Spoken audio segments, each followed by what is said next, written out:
Welcome to the pod. Does he say welcome to the Rock? He says, well, that's the most famous line in the movie. Okay. Welcome to the Rock. Welcome to Boy Party. This week, it's Shane and I discussing Nicolas Cage and Sean Connery in Michael Bay's 1996 classic, The Rock.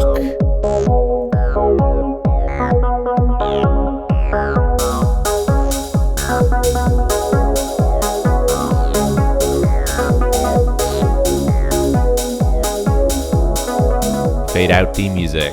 Hello, everybody. Welcome to Boy Party, the podcast about movies where two massive stars shared the screen. This week, we're talking Nicolas Cage and Sean Connery in Michael Bay's 1996 action extravaganza, The Rock. The Rock. The Rock. Kind of unfortunate there's now an actor called The Rock. It makes this film's SEO a little complicated. Unfortunately. You've got to put in The Rock 1996. You do. The Rock. I feel like if Actor. you put in The Rock movie, you still get the Dwayne Johnson filmography. Mm-hmm. And if you put in The Rock Michael Bay, you probably get information about Pain and Gain. Yes. The 2013 Michael Bay movie starring Dwayne The Rock Johnson. Yeah. So SEO for this film is terrible. However, it is in the Criterion collection. Mm-hmm. So it has ascended to a level of... Is Dwayne Johnson anywhere in the Criterion collection? I do not believe he is. I mean, there's very much unless a chance Pain and of... Gain is? No, Southland Tales would get a contrarian Criterion. Is he the lead of that? Yeah, more or less. Yeah. I think that's kind of the most likely. Is there any other Dwayne Johnson film that could get a Criterion release? Is he in The Mummy? He's not in the first Mummy. No, okay. No. You really like it's down to Pain and Gain at a stretch, or that other one we just mentioned, Southland Tales. None of his other films are getting in there, which is good. I mean, this fucking Safdie thing that shows you the Criterion collection is working. Yeah. Yeah. They announced today All of Us Strangers is getting a release, which I think is a bit of a stretch. What's their criteria? Not criteria, but is there a limit per year? How many you can? Yeah, they do like 5 a month. Okay. Yeah. So is there a cool down period from release to when it can become a Criterion film? No. They put out Anatomy of a Fall there about 2 months ago. Do you think there should be like a 4-year buffer? Yeah, I guess. They make money this way though. They make money by being new releases. By doing the new. Like I bought the Curious Case of Benjamin Button on Criterion when it came out on DVD. Like that was only 4 months after the movie came out. Yeah. Like, sometimes getting the initial home video release of the film being done through Criterion lends a stamp of authenticity to the film, and then it also allows Criterion to up their visibility. So yeah. I'm not inherently opposed to it. I think Anatomy of a Fall, you get away with it. To me, All of Us Strangers is just a slightly flimsy film to be putting out. Because you were saying either there is or there should be a 10-year wait period for the Sight and Sound list. Yes, I do. Yes, I thought the Portrait of a Lady on Fire getting in there was questionable. Recency-wise. But Moonlight wouldn't have gotten in either, obviously. They did it in 2022. So the most recent films that would have been able to get in would have been, stuff like The Master and The Tree of Life. And then they would have cut out Moonlight, Parasite, Portrait of a Lady on Fire. I don't think that's the end of the world. Like it'll come around again in 10 years. Yeah, we don't need those films on a 2022 list of the greatest films ever. Yeah. I think maybe like 8 years. Sure. But that's just me being silly and wanting Moonlight. It's The Rock, everybody, which is available on Criterion. It is the only Michael Bay film to be, this is a silly metric, but to be certified fresh on Rotten Tomatoes, which is kind of crazy. Nonsense. He's made a lot of films, though. That is kind of nuts. It is the only Michael Bay film that was sort of welcomed by critics roundly as being pretty good when it came out. Yeah. I think Pain and Gain now has an excellent reputation. And I think that Transformers 1 has an excellent reputation. And I think maybe Bad Boys and Armageddon, their reputations have gotten better. Like, his films, they age well, weirdly, considering how because I guess the equivalent blockbuster today is just worse. Things just keep getting worse. Yeah. Michael Bay is a filmmaker whose stuff really shines in perspective as the quality of blockbuster films degrades. Yeah, which is unfortunate. But then he brings out a new thing like Ambulance, and people go nuts for it again.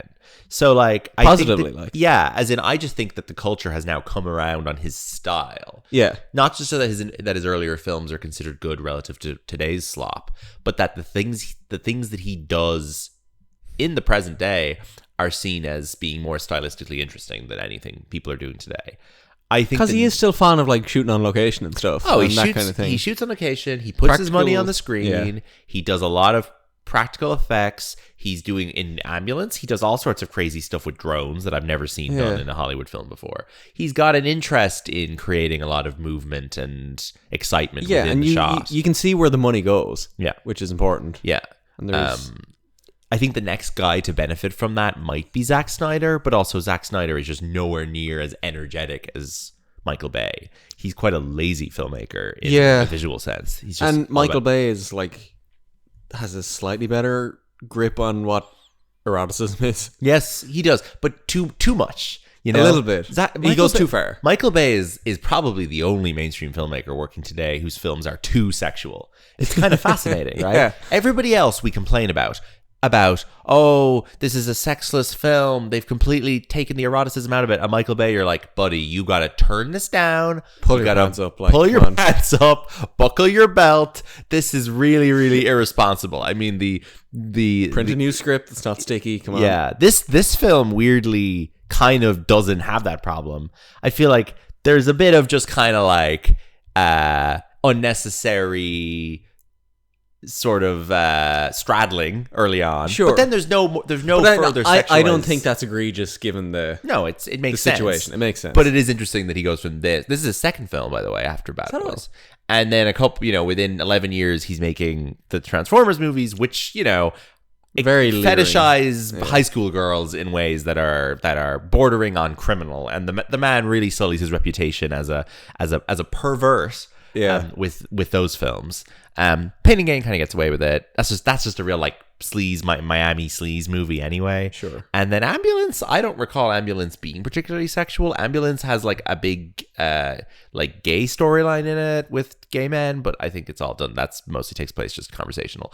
But he is maybe trying to move away a little bit from being but he's a music video guy. Like he's a music video guy, and if you're a music video guy, you're all about bang, impact, and showing people sexy things and violent things and flashy, bright, colorful things is how you get attention in 3 minutes and 25 seconds. And for him, it's how you get people's attention for 2 hours and 15 minutes. Do you have any sense of where his cinema influences come from? That's a good question. I don't really. I must read into it. Is there a lot of like 70s sleaze kind of cinema? I would say that his influences are pornography and music videos. I don't think that this man was, and maybe a bit of like Roger Corman-y schlocky stuff.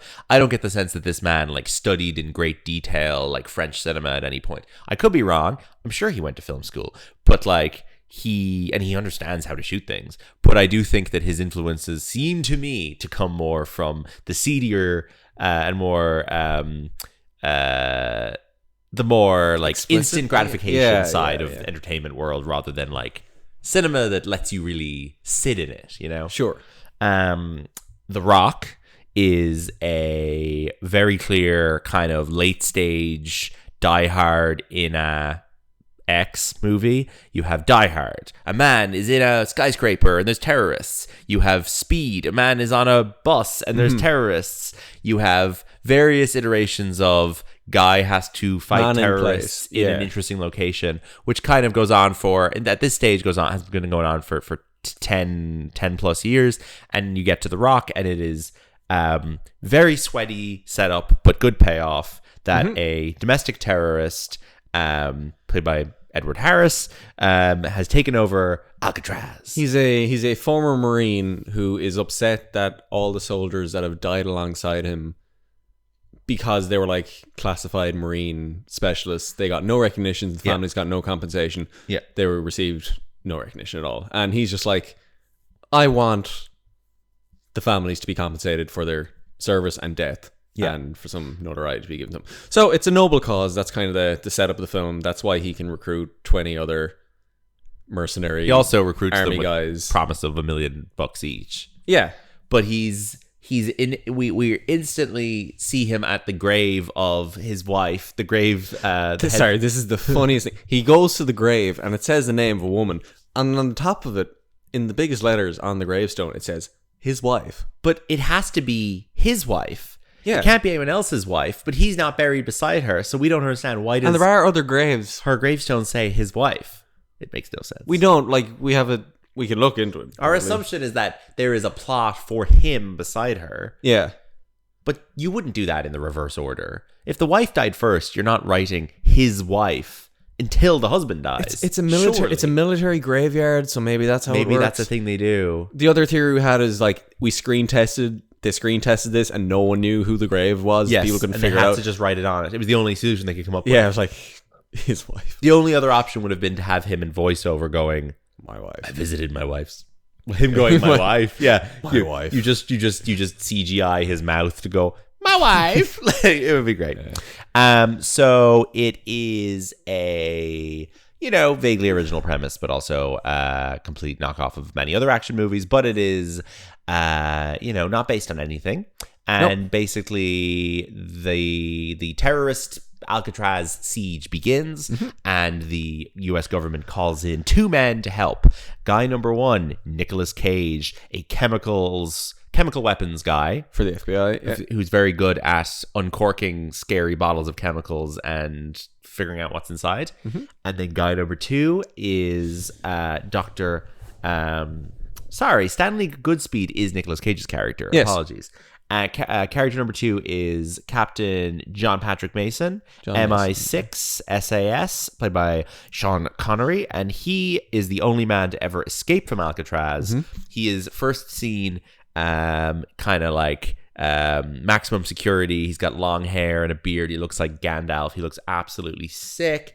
And they are like, "We need to recruit you for this mission." They cut his hair, they shave his beard, and he Give him a nice suit. He looks kind of boring then. Yeah. But it is and then you also have Michael Biehn in there, William Forsythe, David Morse. Yeah, essentially their plan is they need to like sneak into Alcatraz undetected. Yeah. And Sean Connery is the only guy that knows the secret tunnels. Yeah.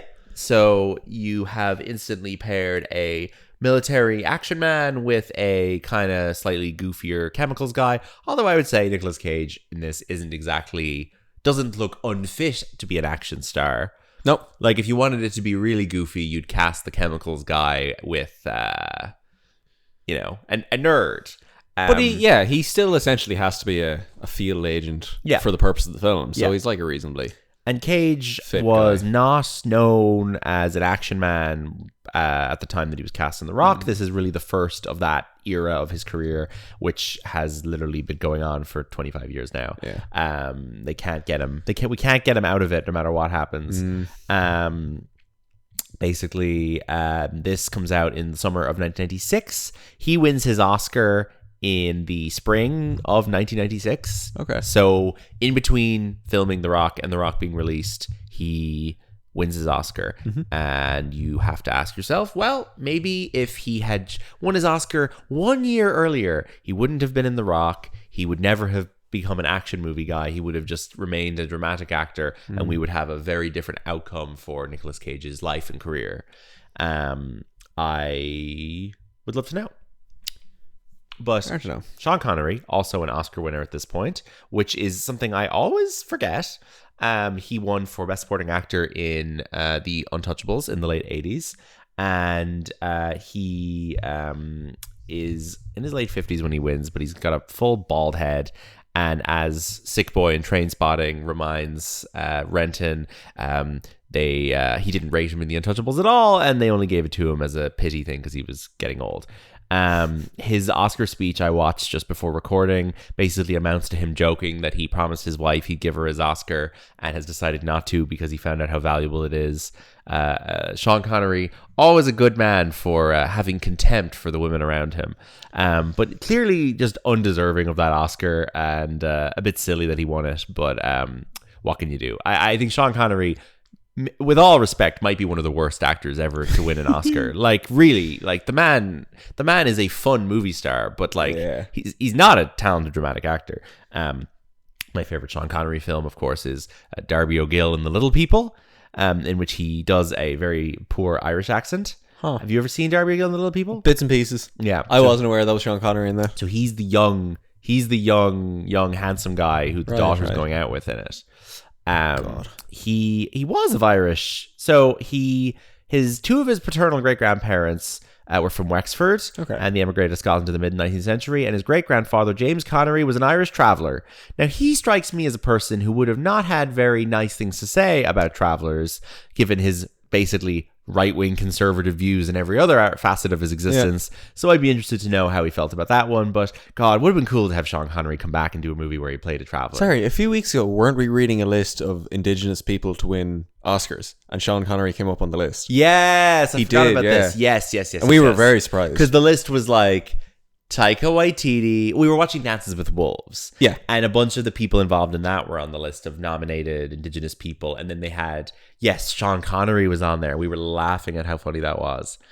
Because Sean Connery, let's be real, did not face discrimination in his life for being a descendant of Irish travelers. I doubt it. I would doubt it. He was living in Scotland and he had a Scottish accent. And that was a distant enough connection. But, the political views on his Wikipedia page. Okay.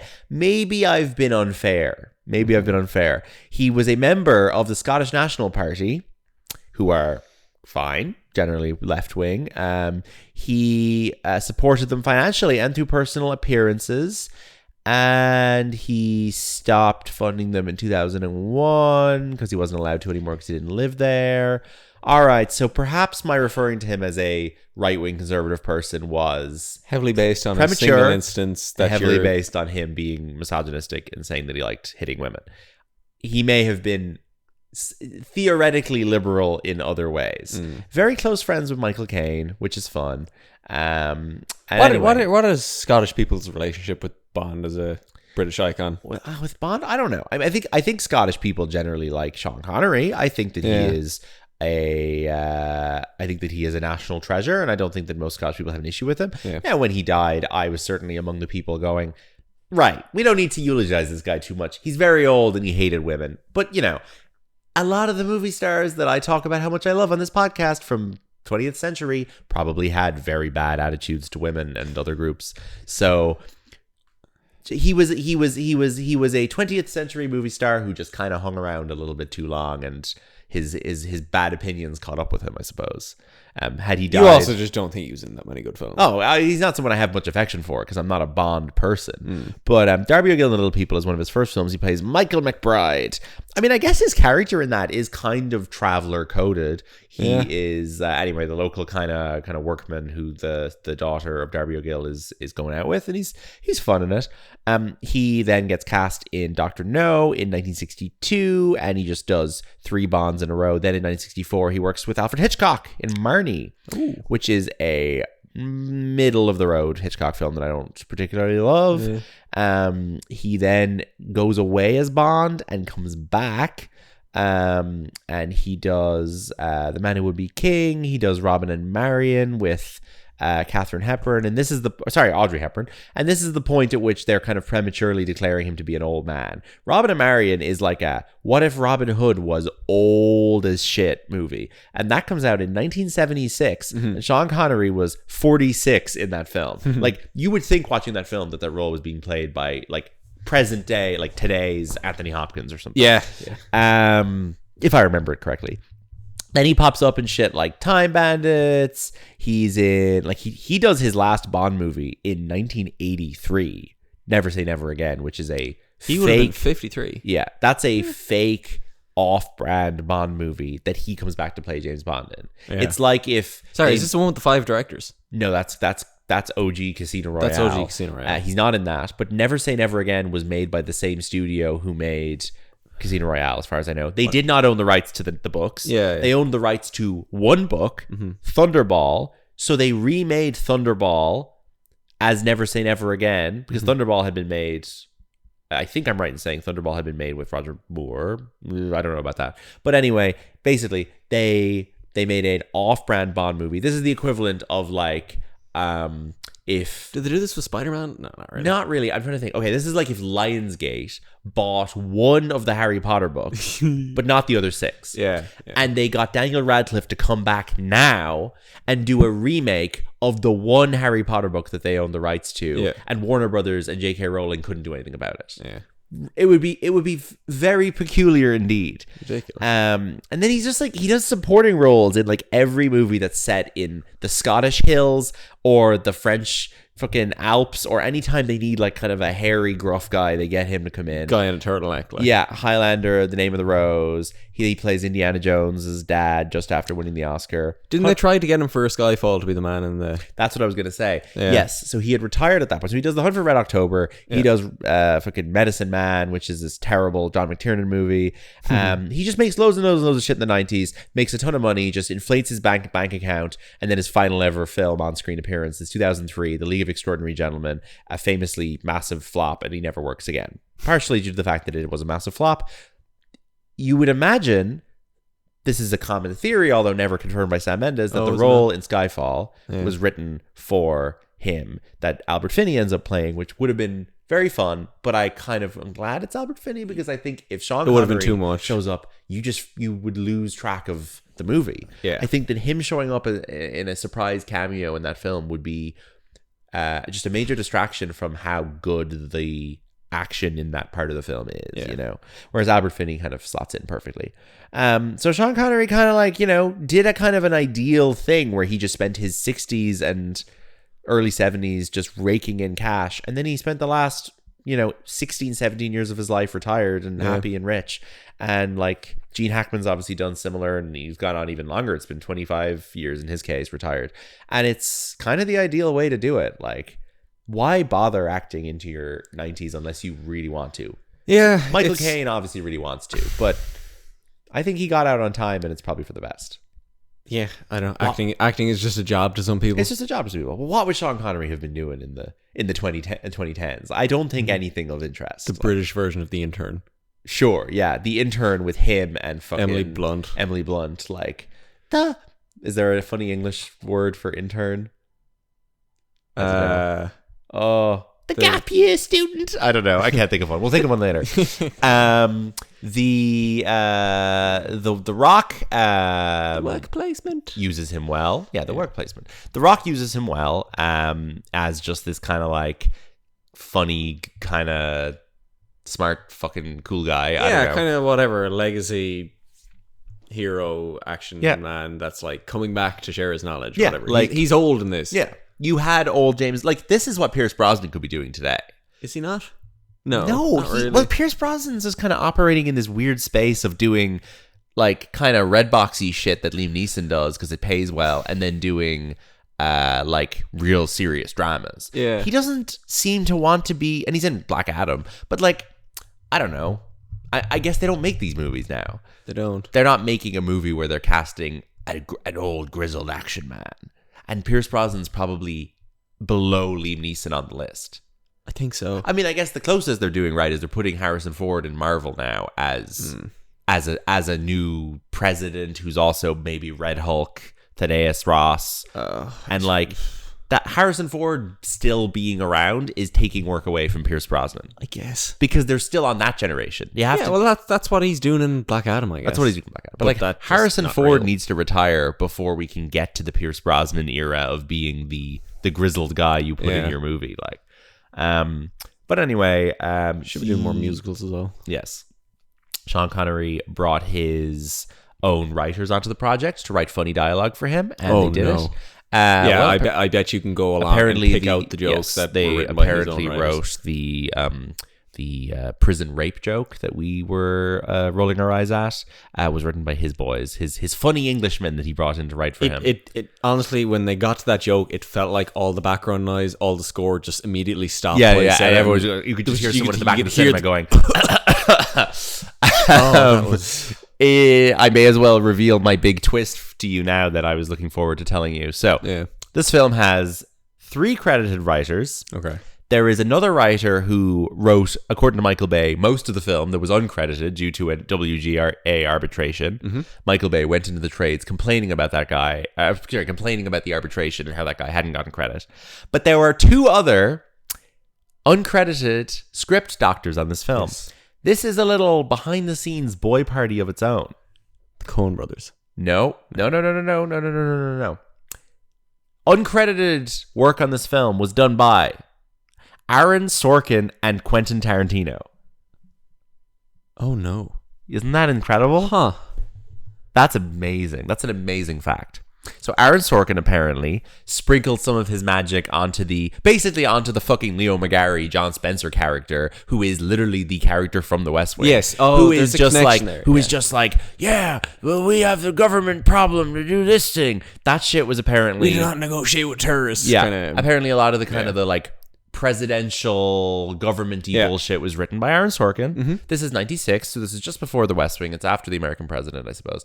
And then Tarantino apparently didn't write dialogue per se. He constructed tense situations for the characters. Okay. That there's a couple of, let's say, like little kind of action-y standoffs in this that he came up with, and also Cage injecting himself in the heart with the syringe. Yeah. Direct parallel with Uma Thurman in Pulp Fiction coming out of her overdose. Yeah. And apparently that was his idea. Yeah, there's like some reasonably tense scenes where like they're all standing with each other, pointing guns at each other, Yeah. trying to. I guess that was. But like, as much as I think Tarantino's this film is like pretty solid, if you're telling me that Aaron Sorkin and Tarantino both wrote on this and 4 other guys, and it's still only this good, Should they have let them do more? maybe they should have probably just let them write the whole movie. I guess, But I don't yeah. know if those 2 guys writing half and half of an action thriller is going to work out well. That sounds like a mess. Like the downfall of this is that there's kind of too much action. Yes, there is. It's a very simple premise. Yeah. And it has a 2 hour and 15-minute runtime. I know. 2:10. They should- It can't justify It can't justify it. They should have cut out a lot of the action. But It should that's be- why you get It should be Michael 20 Bay. minutes shorter. Yeah, that's why you get Michael Bay, and that's why Jerry Bruckheimer. Like, Yeah, the action just got a little bit repetitive for a while. I I feel agree. like, It's crazy. But Bruckheimer was in this zone in the 90s where he had done Top Gun, he done Beverly Hills Cop. Yeah. He did Crimson Tide, and then he basically does this run of The Rock, Con Air, and Armageddon.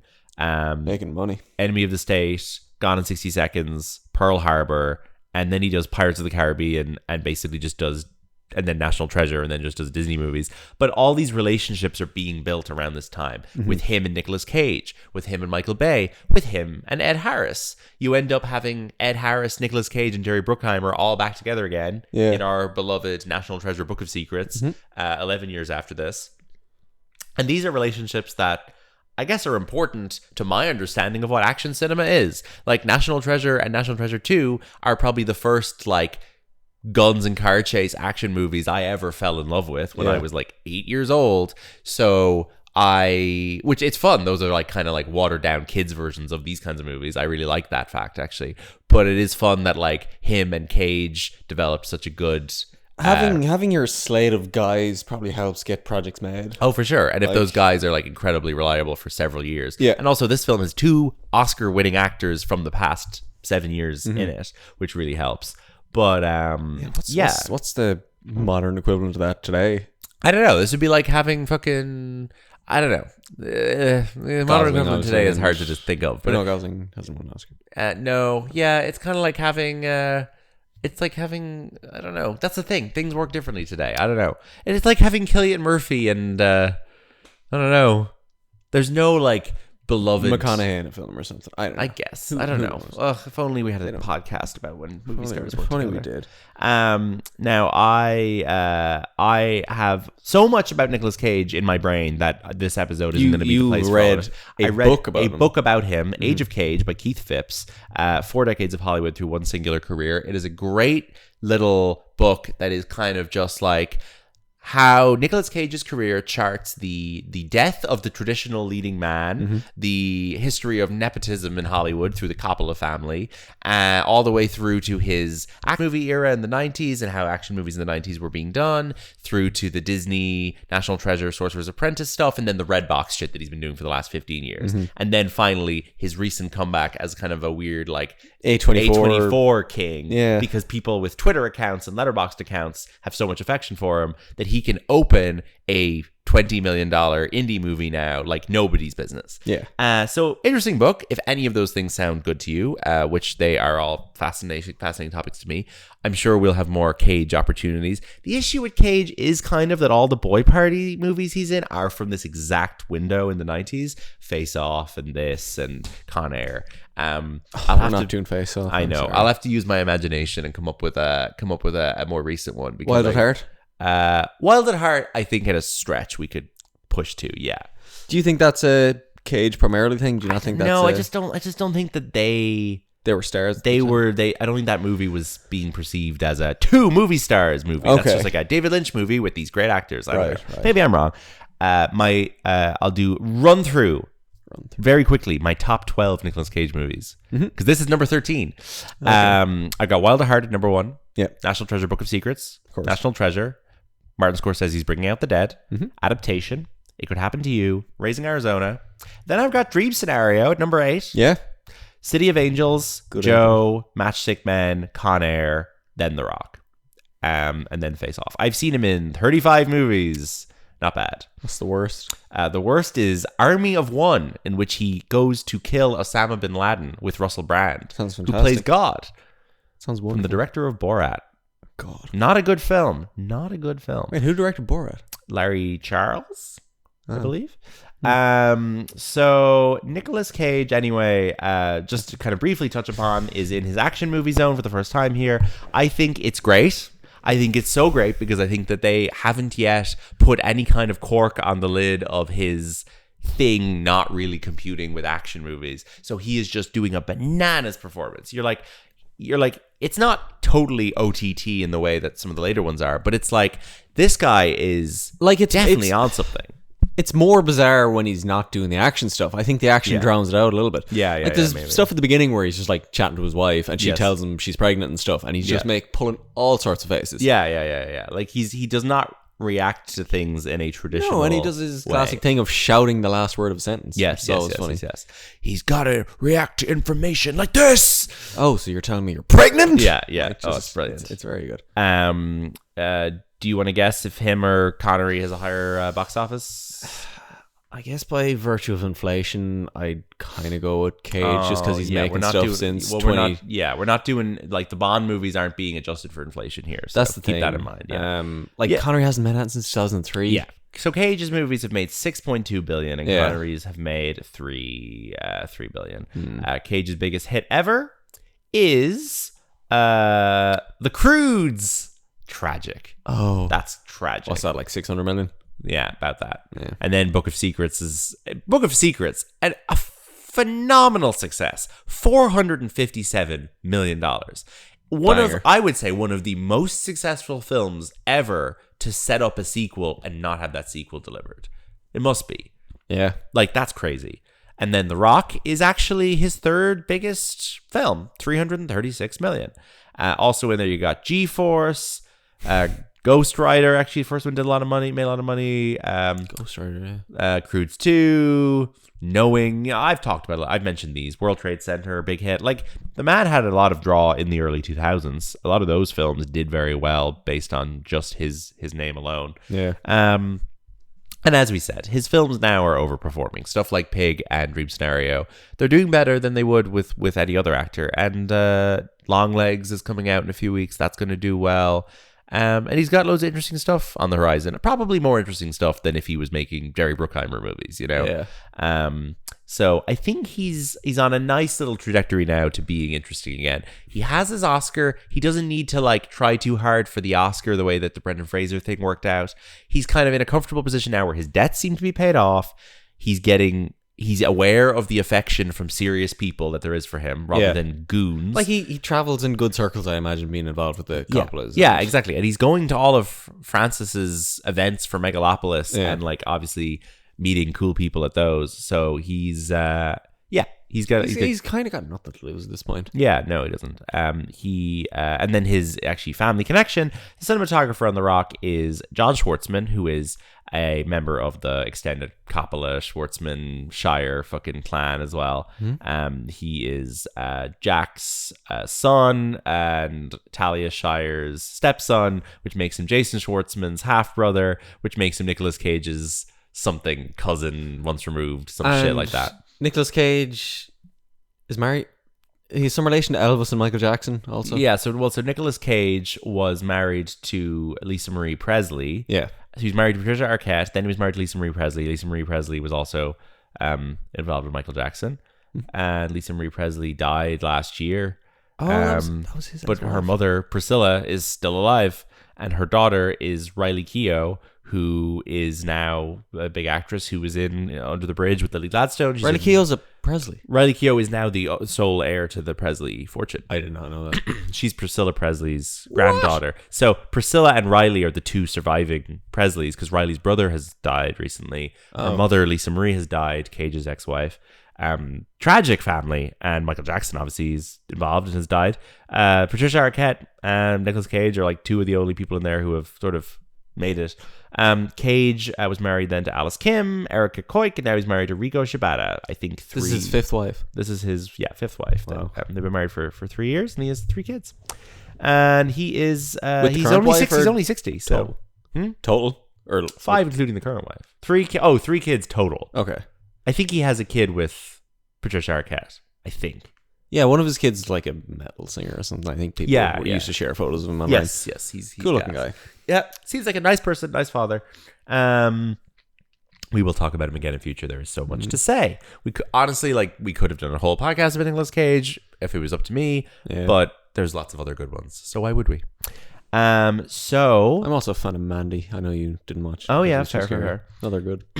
So there's a whole other thing about this movie that I have to bring up, which is that in September 2002, an enterprising MI6 agent, who was in the press referred to as a new source on trial with direct access, sent intelligence to Tony Blair and the British Foreign Secretary, which detailed the frightening sounding news that Saddam Hussein's administration had perfected the production of deadly chemical and biological agents, which could be transported in glass vials.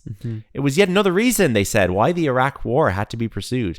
It didn't take very long for a senior figure in MI6 to note the similarities between the source's intelligence and the events depicted within the movie The Rock. Little green orbs. As the Chilcot report dryly noted, it was pointed out that the glass containers were not typically used in chemical munitions, and the popular movie The Rock has inaccurately depicted nerve agents being carried in glass beads or spheres. By October 2002, MI6 began to wonder if their source was as useful as they'd hoped. The report stated that the questions about the use of glass containers and the similarity to those portrayed in The Rock has been recognized by SIS. There were some precedents for the use of glass containers, but the points would be pursued when further material became available. Bay, Bruckheimer, and the film's cast have never commented on the association, but the film's original screenwriter, David Weisberg, said anybody in the poison gas community would immediately know this was total bullshit, such obvious bullshit. MI6 apparently didn't do even the most basic fact-checking or vetting of the information. If you just asked a chemical weapons expert, it would have been immediately obvious. It was ludicrous. So an MI6 guy based a lie about chemical weapons in Iraq on seeing The Rock and use this information to try and get the Iraq war sped up. Jesus Christ. Extraordinary. Very unfortunate thing that happened as a result of this one. Now, apparently it was disproven before they actually went to war, about 2 months before, but that is nuts. Now, I love the phrase, the poison gas community. I do too. I think that's... I want to be part of the poison gas community so bad. Reddit.com/or/poison gas community. Please let me in. Yeah. Chairman of the poison gas community. Chartered poison gas. Dr. Stanley Goodspeed. Yeah. That's cool. The poison gas community. So that's some fun information about The Rock. Is it poison/gas or poison? Poisoned gas. Poisoned gas. Poisoned gas. Okay. But that's just how the Telegraph has written it. I don't know. Sure. But it's not poison/gas. No, poisoned gas. It's specifically not like poisoned gas. /off. Yeah. Yeah. Okay. Interesting. Nobody else in this movie that's really worth commenting on. I like Ed Harris in this. Ed Harris is good in this. Yeah, he's always good in these roles. I fucking went nuts when he showed up in Top Gun Maverick as a kind of angry army guy, and then he's in it for about 3 minutes. No, I have a lot of affection for Ed Harris. He's very playing similar character to this in Book of Secrets. Yeah. where he's like, I have a thing that's been done wrong to me and I want revenge. I'm kind of right, but Kind of right. Yeah. Although no, in Book of Secrets he's lying. He's making that shit up. okay. Yeah. John Spencer, who plays FBI Director Womack in this, of course, plays Leo McGarry on The West Wing. He's a wonderful actor. He died in 2005, I suppose. Yeah, middle of the last season of The West Wing. Yeah. Died far too young. He wasn't even 60 yet. Nicolas Cage is older now than he was then. The man did not in this film look like he was in his 40s, but he was. Yeah. He looked really old and was probably unhealthy, but he is a great actor and he's great in this movie. And nice to see him in something that isn't The West Wing, even though he's playing the exact same character, reading Aaron Sorkin dialogue. And they shot in Alcatraz, but there was really people, fucking tourists coming in the entire time, driving people insane. So they had to keep stopping and starting filming to deal with the tourists. Like, could they not just pay the Alcatraz company enough money? There is no Alcatraz company. Alcatraz is operated by the national parks, and they wouldn't allow it. There was no amount of money they would take to shut it down. I mean, good. I'm kind of in favor of that. That's Sean Connery got so sick of bussing back and over on a boat that he said, "Can you please build for me a little hut on..." This sounds made up, but it's in the Telegraph article. He says, "Can you build a hut for me on Alcatraz Island that I'll stay on while we're filming?" And they did, and apparently that made him the first person to reside on the island since the prison had stopped having prisoners. That's really funny. Decades earlier. That's cool. Originally attached to the Goodspeed role was Arnold Schwarzenegger. Which, oh no, Schwarzenegger and Connery, that's so boring. Like, yeah, you need Cage. Yeah, that would be so boring. And that's there's not a whole lot of development of the plot in this. You're kind of, you know what's going on from like 15 minutes in. Yeah, exactly. I think I was just making a point about the plot that Ed Harris's demands are $100 million. Yes, which I feel like is half the cost of like an airplane for the military. And if they were threatening to kill 80,000 people, you just be like, I go on. I know, but there's always this: we don't negotiate with terrorists, and any kind of any concession will be a snowball effect. I know, but this is like pre 9/11. I thought they might have been more relaxed on that. So 9/11 wasn't even. There were no demands, you know. Oh, I know, but I thought that. What are your thoughts on the concept of not negotiating with terrorists? Now, obviously, there's a spectrum of terrorists. Yeah, there's ones that we are more sympathetic to, and ones we're less sympathetic to. But I think the idea in this film of let's sneak men through tunnels, yes, is an ineffective way of saving lives. It's an aggravating, aggressive tactic. Yeah, that's probably going to go wrong. Yes, and also the film ultimately ends with them deciding, shit, we're just going to blow up the island and kill everyone on it. Yeah. Oh yeah. So it ends with them blowing up the island and Cage on his knees with two flares in his hands in a fucking platoon shot rip off, which is pretty sick. Yeah. And they think everyone's died, but he jumps in the water and then he survives, and so does Sean Connery, but he pretends that Sean Connery died. Yeah, because Sean Connery's been in jail the entire time. They give him a pardon, but then John Spencer rips up the pardon. Yeah. So, and Cage knows about this, so he helps Connery basically just go into hiding forever. Because Sean Connery technically didn't do anything bad. He was a whistleblower. That's why he was in prison. Yes, exactly. Yeah. His whole thing is that he had film images of the JFK assassination. Who killed him? That's so great. That's how the film ends, with Nicolas Cage going to a small church in like Missouri or Wyoming or something. Or maybe it's Kentucky. Oh, this is a great ending, actually. Yeah. And Connery has like left him a note being like, the first pew on pew the left right leg. Yeah. And he goes and he unscrews it, and there's a little roll of film that shows who shot JFK. Yeah, and great national treasure twist. Yeah. And then Cage and his beautiful girlfriend, whose actress name I don't know, ride off into the sunset with the Kennedy film in the back of the car, and that's where it ends. Yeah. Beautiful. Oh, you love it. Yeah. Good stuff. Good stuff. Time now for, we do very quick poster corner. Poster corner. Have you seen this poster? I don't think so. Come over. I'm coming. Don't disconnect. I'll try not to disconnect your mics. So it's hideous. It's this horrible, messy fucking 90s. I don't even know how to describe this texture of image. It's hideous. Kind of floating heady. But it's all like horrible brown. Like it looks like it looks like. It's like a thing you made when you were like 13. Yeah, it's like pixelated on purpose. What if we put red filter on this? Yeah, like horrible red filter. Sean Connery, Nicolas Cage, Ed Harris, The Like Rock. Alcatraz is such a distinct image that And they've hidden the Alcatraz silhouette in the title logo, but that's not where it should be. Like it needs to be more. There needs to be more. Like, can you tell The Rock is Alcatraz based on this poster? No, I don't think so. Not at all. I don't think so. So terrible poster. Yeah. Next we will do the credits game. So I'm going to read from bottom to top the cast list of. It should be the cast list game, not the credits game. The cast list of a movie starring one of game the is more boys. ring to it. Yeah, Credits game is better ring to it. from bottom to top, according to Letterboxd, and Shane is going to have to guess what the movie is. So I will try and pick one that you'll be able to get, as I always do, because I'm such a lovely, kind person. Let me have a think.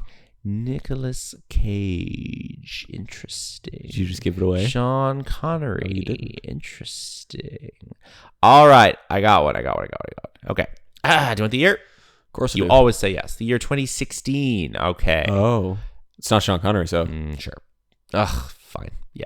Okay. Logan Marshall Green, Stephanie Simbeck, Alan Rutsbridger, Christy Mayer.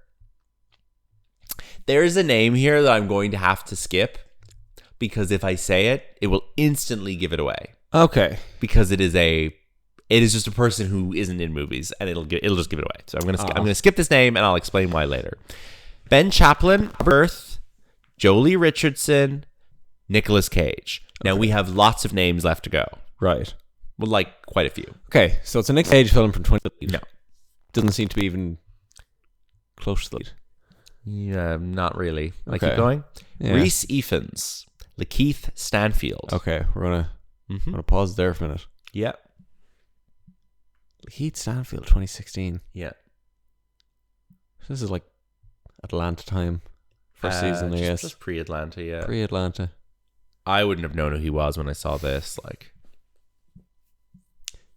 Is this like before Sorry to Bother You? yeah, Yeah. Rhys Ifans. yeah. Like, keep going. Yeah, I'm like, Rhys Ifans is English? Welsh. Welsh? Okay, so I'm not getting much of a location. I can get. Well, you know what I'll here. do for a fun twist? I don't normally do this. I'll give you character names. Okay. Nicolas Cage plays Hank Forrester. Rhys Ifans plays Corbin O'Brien. Lakeith Stanfield plays Patrick Haynes. Would you like me to keep going? I feel like those character names should be switched. Patrick Haynes. I know, I seems agree. Like a Rhys Ifans. Well, I keep going? Yeah, go on. Ben Schnetzer, Timothy Oliphant, Scott Eastwood. Okay. What is Scott Eastwood in like a... He's in Suicide Squad? It's not Suicide Squad. Am I close? No, you're not close at all. No, not at all. Okay, keep going. Tom Wilkinson, R.I.P., who plays Ewan McCaskill. Will I go to the next one? Very Scottish. Next one's really fun. Go on. Next one is Zachary Quinto, and he plays Glenn Greenwald. Is this Snowden? Snowden. This is Snowden. The last three names are Melissa Leo, Shailene Woodley, and Joseph Gordon-Levitt. Now, the name I couldn't tell you was Edward Snowden, who is in the movie, but I couldn't say his name. Okay. This movie is, of course, the Oliver Stone Snowden movie that no one remembers. The only bit about it I remember is the end credits, which has a Peter Gabriel song mixed in with clips of Bernie Sanders and Hillary Clinton, which I think is a banger. I've only seen the last 5 minutes of this film. Yeah, it's like whatever. Nicolas Cage is in like two scenes as like guy in lab who is nice to Snowden. It's a weird one for him to be in. He's just friends with Oliver Stone, I guess. Does he get the and? Yes, he does. He gets the hand. It's like the only movie I've ever seen where Nicolas, apart from Kick-Ass, where Nicolas Cage is like the and role. He's not good at those roles. A box office game. Is this his only? Is this his only? Oliver Stone Nicolas Cage work? I don't know. I don't think so. That feels like very much two guys who would have worked together in the 90s. Yeah. They might not have. Like, I'm looking here, and in fact, World Trade Center, Is that Oliver 2006. Oh, okay. Yeah. Right, the box office for the weekend that this film was released.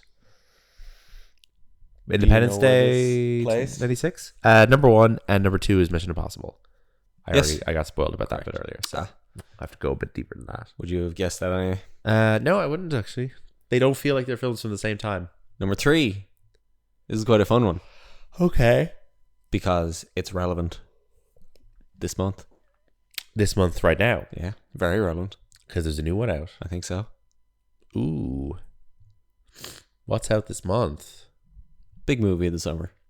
A big movie of the summer. Is it Twister? It's Twister. Very nice. So we had The Rock, Mission Impossible, and Twister. And they're still making Mission Impossibles. Mhm. They're still making Twister. They're still making Bad Boys. They're still making Beverly Hills Cop. Nothing goes away except Real 90s Rock. revival. Yeah, The Rock's the only thing they're not making. unfortunately. Oh, 90s revival, 80s revival, They need to bring back Alcatraz. 2000s revival. I'm so Yeah. fucking sick of revivals. Number 4. Yeah. This is a funny one. Okay. This is also a Sean Connery film. It's not the one we watched with Catherine Zeta-Jones. No. I don't think you have... No. No. This... You don't see Sean Connery in this. You don't see Sean Connery in this. Wait, so it's animated? Somewhat. Somewhat. He is the only person I'm seeing here that is credited as bracket voice. Oh, weird. And he's second build. What the fuck? I don't know. I need some more information. Okay, I will... Have I not mentioned it yet on this episode? No. Oh, weird. This is the last thing you would watch with Sean Connery in it. Sure. This has Dennis Quaid and David Thewlis. Oh my god. God, this could be fucking anything. Do you want some character names? Yeah? David Thewlis plays King Enon. E-I-N-O-N. Dennis Quaid plays Bowen. And Sean Connery plays Oh, I know what this is. This Drago. is like Dragonheart. Dragonheart. Yeah, apparently that film has like really iconic music that gets used in loads of trailers. Oh. That's Just more like the score. Yeah, the score is more famous than the film itself. Oh, we also forgot to mention that The Rock has like a pre-Pirates of the Caribbean sample Zimmer score. Yes, and we also forgot to mention that when Sean Connery won his Oscar a couple years before this, his Oscar was presented to him by Nicolas Cage.